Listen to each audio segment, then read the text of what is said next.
જે 7 વચનો કીધેલા છે, જે 7 વચનોને અનુસરી અને આપણા જીવનમાં ઉતારીએ તો લગ્ન જીવનમાં ક્યારેય સમસ્યા થતી નથી. એટલે સપ્તપદીનું ખૂબ મહત્વ છે.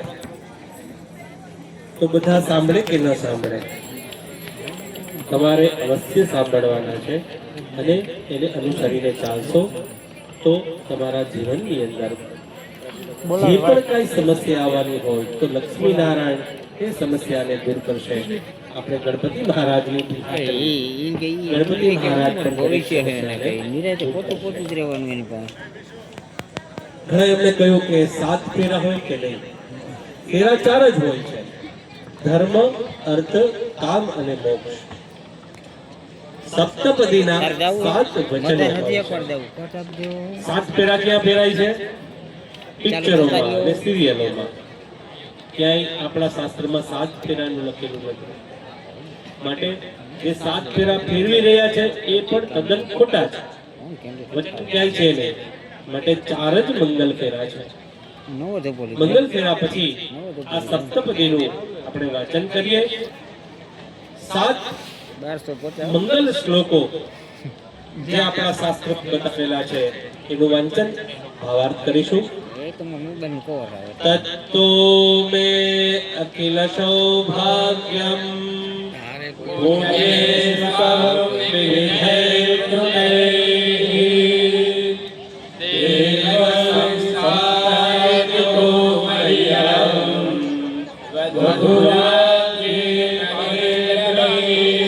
कुटुम्बं पालयस्यामि यवृद्धः बालकादिकं यथा लक्ष्मीः सन्तुष्टा गृहे कन्या द्वितीयके.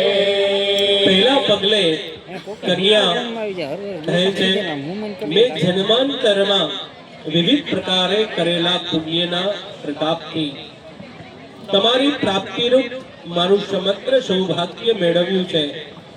એમ કન્યા વરને પહેલા પગલે કહે છે.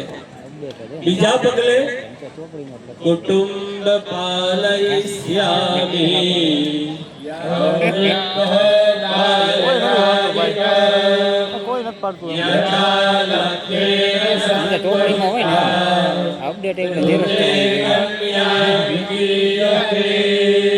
બીજા પગલે કન્યાવરને કહે છે, હું આપના પરિવારથી દરેક લોકોનો, આપનો અને કુટુંબના દરેક લોકોનો, વૃદ્ધાવસ્થા સુધીના દરેક લોકોનો, કુટુંબોનું હું પાલન કરીશ અને મને આપ જે રીતે રાખશો એ રીતે હું રહીશ, એમાં સંતોષ પામીશ.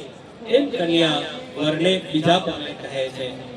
ત્રીજા પગલે નિષ્કામ્યંજનાદીની કાલે સંપારયેતમ આગના સંપાદિની નિત્ય તૃતીયે સાદ્રવિલ્વર.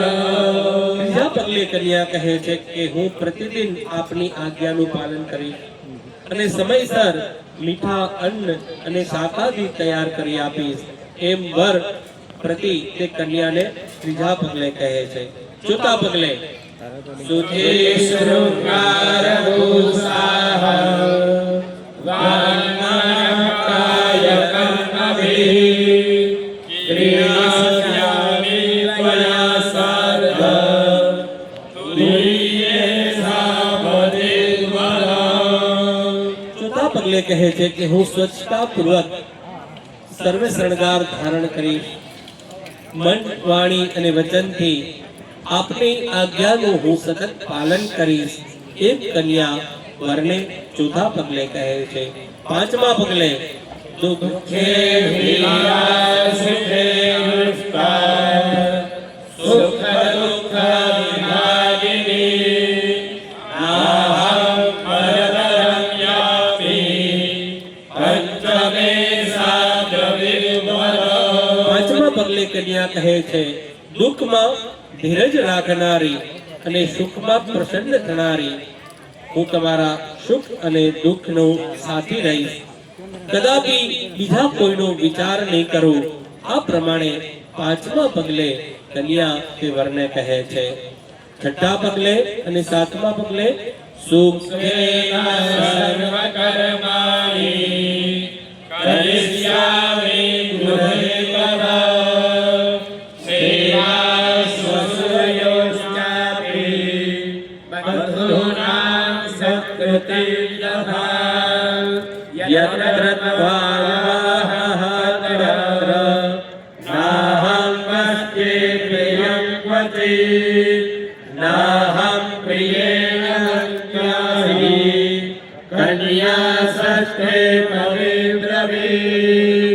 છઠ્ઠા પગલે કન્યા કહે છે કે હું આપના ઘરના સર્વ કાર્યો સુખપૂર્વક કરીશ. સાસુ અને સસરાની સેવા, બીજા સંબંધીઓનો સત્કાર કરીશ. જ્યાં તમે હશો ત્યાં જ હું રહીશ. હું મારા પ્રિયને સ્વામીને ક્યારેય પણ છેતરીશ નહીં અને સ્વામીથી પણ ક્યારેય હું છેતરાઈશ નહીં, એમ છઠ્ઠા પગલે કહે છે.